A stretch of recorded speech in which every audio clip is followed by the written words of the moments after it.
No delegate at the convention is bound by anything. Every delegate's an unbound superdelegate, so to speak, if you want to use that term, just by virtue of the rules themselves. In the whole history of the Republican Party since 1856, only one convention has had delegates actually bound, and that was in 1976, when the Ford campaign, the sitting president of the United States, had the horsepower to get the convention to adopt a rule, an amendment to Rule number 37, that actually bound all of the delegates in 1976 to vote according to the primary results.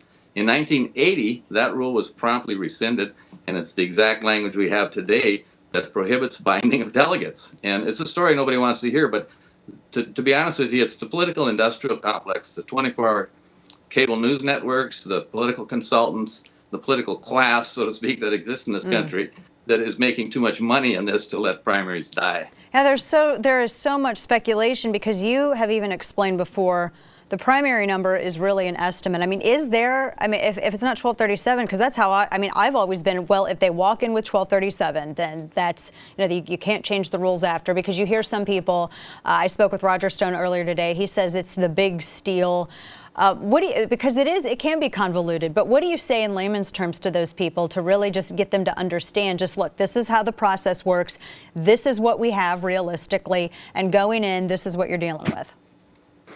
Well, the simple answer to that, I think it gets back to the storm that I created a month or two ago when I was asked the question about whether how this gets decided. The question was, do the delegates do the voters choose the nominee, or do the delegates to the convention choose the nominee? And I answered the question, the delegates to the convention choose the nominee, and the host of the program said, well, then why do we even have primaries? And I said, that's a good question.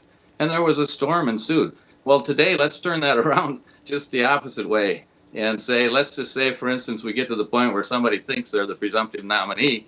Well, then the question is, well, why do we have a convention then? And of course, the answer could be the same. That's a good question. So let's put it this way. If we're going to have one or the other, either primaries or a convention, which one do you think will survive and actually choose the nominee? Would it be the primaries or the convention? Only one is going to win. Only one is going to be the definitive choice. I'm sorry, that's just the way it is.